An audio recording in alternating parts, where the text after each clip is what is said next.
नमस्कार दोस्तों, स्वागत है आपका अपने YouTube channel maths by Ranjeet Singh Narwaria. तो देखिए, पिछली क्लासों में हमने जो किया था उसी को आगे बढ़ाएंगे और उसी क्रम में आगे चलते हुए शुरू करते हैं। और जो बच्चे नए जुड़े हैं चैनल पर तो अपन प्लीज़ लाइक और शेयर करें, और जिन्होंने अभी तक सब्सक्राइब नहीं किया है तो सब्सक्राइब भी कर लें चैनल को, जिससे कि आगे का नोटिफिकेशन आपको मिल सके वीडियो का। तो चलिए शुरू करते हैं। तो शुरू करेंगे तो इससे पहले आप क्या करेंगे, वीडियो को देखते समय लाइक भी करें, और इसमें जब भी आप वीडियो देखते हैं तो उसमें कमेंट भी करें, जिससे हमें मालूम पड़ सके कि आपको वीडियो पसंद आ रहा है कि या नहीं आ रहा है। तो इसलिए चलो शुरू करते हैं आगे उसी क्रम में। तो पिछली वीडियो में हमने देखा था कि मासा यानी एचसीएफ और एलसीएम ज्ञात कर सकते हैं, चाहे वो गुणनखंड विधि हो या यूक्लिड विभाजन एल्गोरिथम हो। तो दोनों तरीके से हम कर चुके हैं। तो आइए इसी क्रम में आगे बढ़ाएंगे। और ये जितना भी मटेरियल आपको कराया जा रहा है वो आपका एनसीईआरटी बुक का है। एनसीईआरटी बुक में अब हम बढ़ते हैं एक्सरसाइज 1.C यानी कि 1.3 की तरफ। उससे संबंधित क्वेश्चनों को लेते हैं। देखिए, इसमें जो हम करा रहे हैं उसमें जो मुख्य क्वेश्चन है वही कराए जा रहे हैं। इसमें हमने एक्सरसाइज को क्रमबद्ध तरीके से नहीं लिया है, केवल मुख्य क्वेश्चनों को लिया जा रहा है। आगे से जब भी वीडियो बनाई जाएगी तो आपको केवल वही एक्सरसाइज को क्रम से लिया जाएगा, पूरा क्रम से, कोई भी क्वेश्चन नहीं छोड़ा जाएगा। तो फिलहाल हमारे पास समय कम है, बोर्ड की परीक्षा आने वाली, तो इसलिए हम क्या कर रहे हैं कि केवल मुख्य क्वेश्चनों को ही ले रहे हैं। तो अब एक्सरसाइज हम परमेय अपरमेय संख्याओं से संबंधित क्वेश्चनों को ही सॉल्व करेंगे। तो चलिए शुरू करते हैं पहले क्वेश्चन से। तो हमने क्वेश्चन लिया है कि सिद्ध कीजिए कि √2 एक अपरमेय संख्या है। तो इसे हल करेंगे। माना √2 एक परमेय संख्या है। हमें सिद्ध तो करना है अपरमेय संख्या, लेकिन हमने इसको मान लिया फिलहाल कि ये एक ऐसी संख्या है, परमेय संख्या है। तब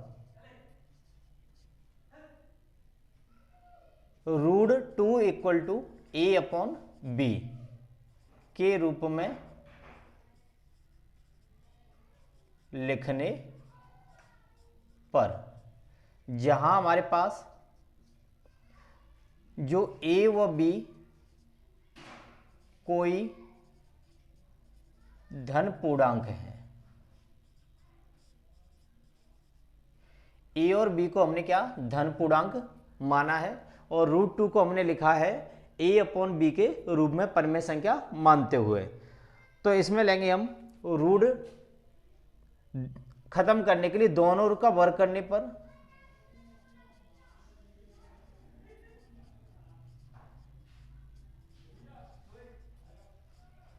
दोनों का वर्ग करेंगे तो ये √2 का स्क्वायर a/b का स्क्वायर, तो ये तो 2 हो जाएगा a²/b²। क्रॉस मल्टीप्लाई करेंगे तो ये बनेगा हमारे पास 2b² इक्वल टू a², तो b² इक्वल टू a²/2। तो यहां हमने देखा कि जो a² है 2 से विभाजित है,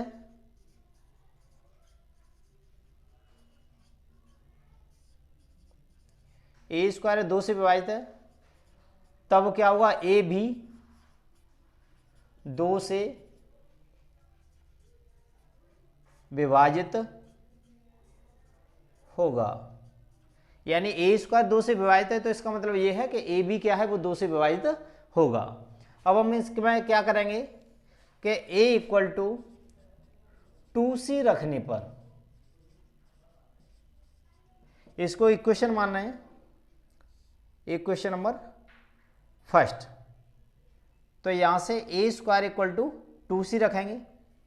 a इक्वल टू तो रखते हैं किसमें, समीकरण फर्स्ट में a बराबर 2c रखेंगे, तो b² 2b² equal to 2c का स्क्वायर, तो 2b² 2 का होगा 4 c², तो c² इक्वल टू 2b²/4, इससे इसे काट देंगे तो 2, तो c² इक्वल टू b²/2।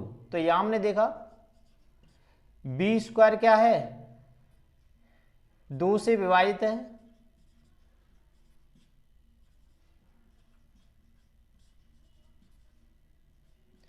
तब बी भी 2 से विभाजित होगा।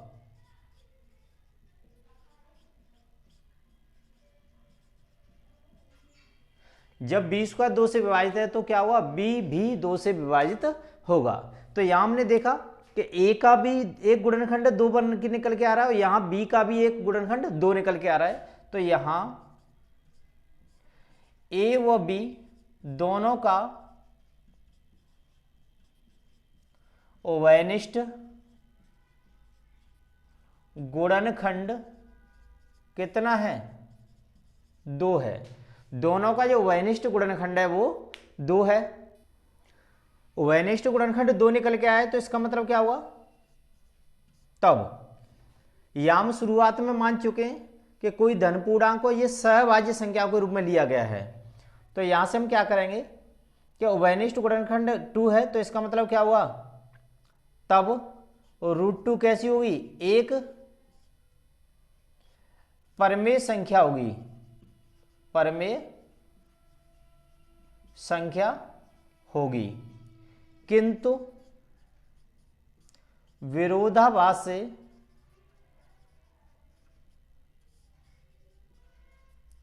प्राप्त होता है कि √2 कैसी है, एक परमेय संख्या है,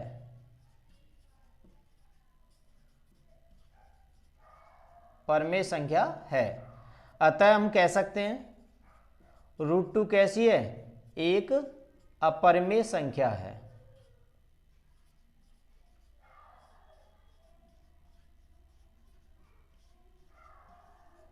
यही हमें सिद्ध करना था। तो चलिए एक बार फिर देखते हैं कि सिद्ध करो कि √2 एक अपरमेय संख्या है। तो हमने माना √2 एक परमेय संख्या है, √2 equal to A upon B के रूप में लिखने पर, जहां ए और बी कोई धन पूर्णांक है, इसका दोनों ओर का वर्ग करेंगे तो ये √2 का वर्ग हो जाएगा, ए अपॉन बी का स्क्वायर हो जाएगा, तो इसका वर्ग करेंगे तो 2 ही रहेगा, लेकिन ए स्क्वायर बी स्क्वायर हो जाएगा। 2b square equal to A square cross multiply किया, बी स्क्वायर इक्वल टू 2 को डिवाइड में भेज देंगे तो ए स्क्वायर अपॉन 2। यहाँ हमने देखा कि ए स्क्वायर में 2 का भाग जा रहा है तो इसका मतलब ए में भी 2 का भाग जा सकता है। समीकरण फर्स्ट में ए बराबर 2c रखने पर द्वारा से, यहां से हमने 2c रखा क्योंकि 2 से डिवाइड है तो इसका मतलब मल्टीप्लाई इसका कर सकते हैं हम। तो रखेंगे तुम्हें 2c का स्क्वायर, 2 का 4 हो जाएगा c स्क्वायर, इसको बट्टे में भेजेंगे तो ये हमारे पास बनेगा 2b स्क्वायर अपॉन 4, 2 से डिवाइड करेंगे 2b स्क्वायर अपॉन 2। तब b स्क्वायर इक्वल टू 2 से विभाजित है, यहाँ b स्क्वायर है तो इसका मतलब 2b b से विभाजित होगा। तो इस कंडीशन और इसके अनुसार हमें मालूम पड़ा कि ए और बी दोनों का एक उभयनिष्ठ गुणनखंड है, वो कितना है, 2 है। जिससे कि आप मालूम पड़ेगा कि तब √2 एक परमेय संख्या होगी। किंतु विरोधाभास से मालूम पड़ा है, ये हमने उल्टा माना है, तब ये मालूम पड़ा है कि कैसी संख्या, एक परमेय संख्या है। तो अतः हम कह सकते हैं कि √2 एक अपरमेय संख्या है। ये बहुत ही परीक्षा की दृष्टि से इंपॉर्टेंट क्वेश्चन है। अब इससे संबंधित हमारे पास क्वेश्चन आते हैं, इससे संबंधित जो क्वेश्चन बनेंगे, चलिए थोड़ा सा नीचे लिख लें, दिख नहीं रहा है। संबंधित क्वेश्चन बनाएंगे तो एक हमारे पास बनेगा √3 और √5 और √7 और √11। ये क्वेश्चन बनाएंगे। जहां जहां आपने 2 लिया है, जब हम 3 का क्वेश्चन करेंगे तो वहां आपको क्या लेना पड़ेगा, 3 लेना पड़ेगा। जब हम 5 का क्वेश्चन करेंगे तो 5 लेना पड़ेगा। ऐसे यहाँ a बराबर 2c लिया है तो 5 का करेंगे तो 5c लेंगे, 7 लेंगे तो 7c लेंगे, 11 लेंगे तो 11c लेंगे। इसी क्रम में आप कर सकते हैं सभी क्वेश्चनों को, और ये सभी क्वेश्चन आपको करके देखना है। अगर कोई समस्या आती है तो यहाँ आपको वीडियो के नीचे आपको एक मोबाइल नंबर चलता हुआ दिख रहा होगा, तो उस मोबाइल पर आप व्हाट्सअप कर सकते हैं। कोई भी क्वेश्चन में समस्या आ रही है तो, और उसको सॉल्व कर दिया जाएगा नेक्स्ट वीडियो में। तो चलिए अगला क्वेश्चन लेते हैं। इससे संबंधित यही क्वेश्चन आते हैं, इसके अलावा आपके सिलेबस में कोई भी क्वेश्चन नहीं है। 2 का जिस तरीके से किया उसी तरीके से 3 का, 5 का और ज़्यादा से ज़्यादा 11 तक, नहीं तो आपका 7 तक ही हो जाएगा कंप्लीट। तो इस तरीके से आप क्वेश्चन आगे के कर सकते हैं। तो चलिए आगे बढ़ते हैं। अगला क्वेश्चन लिया है, सिद्ध करो कि 3√2 एक परमेय संख्या है। इनटू में कोई भी संख्या आ जाती है तो आप इस जिस तरीके से ये क्वेश्चन कराया जा रहा है उसी के क्रम में आप जितने भी क्वेश्चन है इनटू वाले उनको कर सकते हैं। फिर आगे हम प्लस वाला भी देखेंगे, माइनस वाला भी देखेंगे, तो प्लस माइनस कैसे होता है तो उसको भी करके देखेंगे। तो फिलहाल हमने लिया है कि सिद्ध करिए कि √3 एक अपरिमेय संख्या है। तो मानते हैं, माना 3√2 एक परिमेय संख्या है।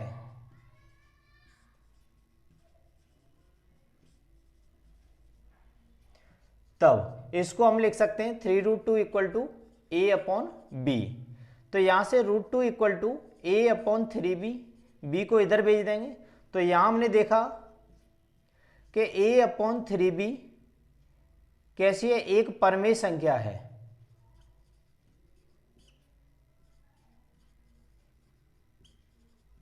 यहां आप लिखना चाहे तो पिछली तरीके से लिख सकते हैं, जहां a व b दो धन पूर्णांक हैं। इस तरीके से आप लिख सकते हैं। परिमेय संख्या है तो क्या हुआ, √2 भी एक परिमेय संख्या होगी।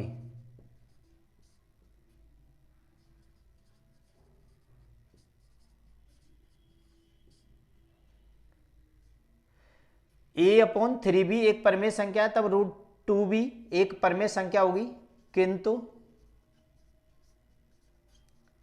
विरोधाभास से प्राप्त होता है कि √2 एक अपरिमेय संख्या है।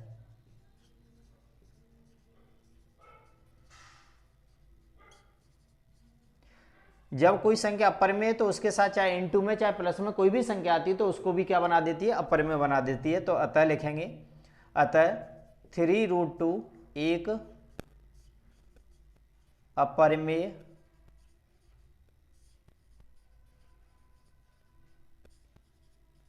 संख्या है। इस तरीके से आप सिद्ध करते हैं। कोई भी संख्या हो इनटू में हो तो इनटू वाला जो तरीका है वो आपका यही है। आप इस तरीके से आप जितने भी इनटू वाले क्वेश्चन हैं उनको सॉल्व कर सकते हैं। चलिए आगे बढ़ाते हैं। अब लेते हैं हम प्लस और माइनस वाले क्वेश्चन के, किसी रूट वाली संख्या अपरिमेय संख्या के साथ कोई संख्या प्लस होके या माइनस होके आती है तो उसे आप किस तरीके से करेंगे। तो चलिए अगला क्वेश्चन लिया हमने, सिद्ध करो 5 - √2 एक अपरिमेय संख्या है। तो इसको हल करेंगे। माना √5 - √2 एक परिमेय संख्या है,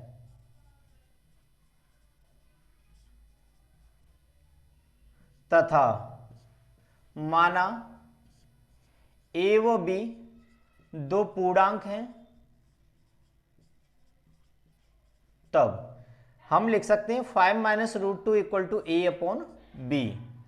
अगर हमारे पास रूट आ रहा है, प्लस में कोई संख्या आ रही है, तो रूट वाली संख्या को हमेशा प्लस का बना के रखना। बाकी संख्या आपकी माइनस हो जाए या कुछ भी हो सकती है तो उससे कोई फर्क नहीं पड़ता, लेकिन रूट वाली संख्या वो आपकी प्लस की ही होनी चाहिए। तो इसके लिए हम क्या करते हैं, इसको इधर लेके आए तो 5 और इसको इधर लेके आते तो माइनस का a/b इक्वल टू √2, या कह सकते हो आप √2 इक्वल टू 5 - a/b। तो यहां हमने पाया कि 5 - a/b एक परिमेय संख्या है, एक परिमेय संख्या है।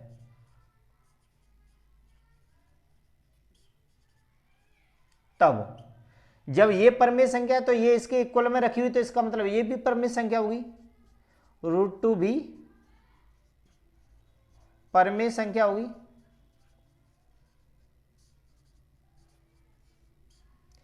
किंतु विरोधाभास से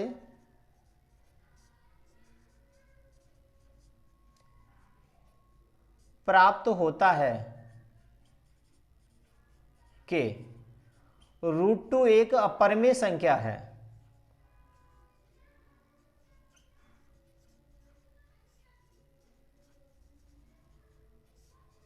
√2 कैसी एक अपरिमेय संख्या है, तो आप कह सकते हैं अतः 5 माइनस √2 भी एक अपरिमेय संख्या होगी। ये भी क्या होगी, एक अपरिमेय संख्या होगी। इस तरीके से आप चाहे वो प्लस का क्वेश्चन हो चाहे वो माइनस का क्वेश्चन हो, बस आपको करते समय ये ध्यान रखना है कि रूट वाली संख्या माइनस की नहीं होनी चाहिए। बाकी सभी संख्या बेशक माइनस की हो सकती है दूसरी तरफ, उससे कोई फर्क नहीं पड़ेगा, चाहे वो प्लस का क्वेश्चन हो चाहे माइनस का हो। इस तरीके से आप इनको भी कर सकते हैं। गुणा वाला भी मैंने करा दिया, प्लस माइनस का भी आप इस तरीके से कर सकते हैं। और जो सिंगल रूट था, ये रूट वाले थे, जैसे √2, √3, √4, √2, √3, √5, √7 वाले, उन क्वेश्चनों को उनके तरीके से कर सकते हैं। तो ये इस अभ्यास से संबंधित क्वेश्चन थे। तो और भी क्वेश्चन लेते हैं इसमें। तो चलिए अगला क्वेश्चन लिया हमने, सिद्ध करिए कि √3 प्लस √5 एक अपरिमेय संख्या है। तो इसमें लिखेंगे माना √3 प्लस √5 एक परिमेय संख्या है। √3 प्लस √5 एक परिमेय संख्या है। √3 प्लस √5 एक परिमेय संख्या है तथा a, b दो पूर्णांक हैं, a और b दो पूर्णांक हैं। तब हम इसको लिख सकते हैं √3 प्लस √5 इक्वल टू a/b। जब हमारे पास दोनों संख्या रूट वाली आ जाती है तो आप क्या करेंगे कि एक रूट के बराबर के इधर रखेंगे और एक रूट के दूसरी तरफ रखेंगे। तो यहां रखेंगे इसको, तो √5 इक्वल टू a/b, इसको इधर लेके आएंगे, माइनस का हो जाएगा। अब रूट खत्म करने के लिए हम क्या करेंगे, दोनों ओर का वर्ग करने पर, दोनों ओर का वर्ग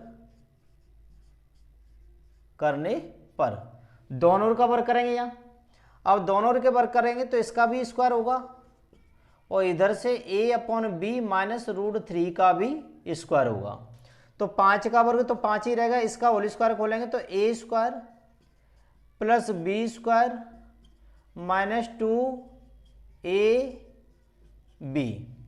तो 5 बराबर a² बट्टे b² प्लस 3 का 3 और माइनस का 2√3 और a/b।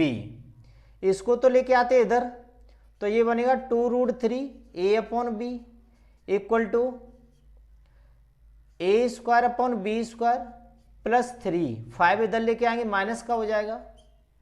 तो ये हमारे पास बना 2√3 a/b इक्वल टू a²/b² और प्लस माइनस का 5। ये 5 में से 3 जाएगा तो 2 बचेगा, ये माइनस का 5 में से 3 घटाएंगे तो माइनस का 2 बचेगा। अब हमारे पास इस रूट के साथ में जो संख्या आ रही है उनको इधर उधर भेज दें, जो बट्टे वाली वो इंटू में चली जाएगी, इंटू वाली वो बट्टे में चली जाएगी। तो √3 बराबर बना b/2a और यहाँ हमारे पास a²/b² माइनस 2। अब यहाँ से हमने क्या किया कि रूट वाली संख्या है वो एक तरफ चली गई और बिना रूट वाली संख्या एक तरफ चली गई।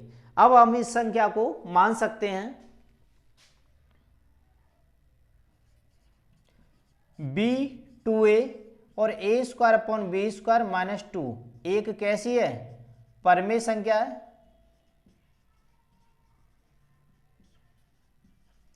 यहां हमने देखा कि b/2a a²/b² माइनस 2 एक परिमेय संख्या है, तब √3 भी एक परिमेय संख्या होगी,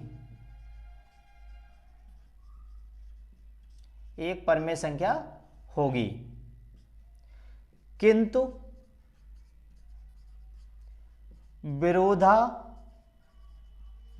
से प्राप्त होता है कि √3 एक अपरिमेय संख्या है, अपरिमेय संख्या है।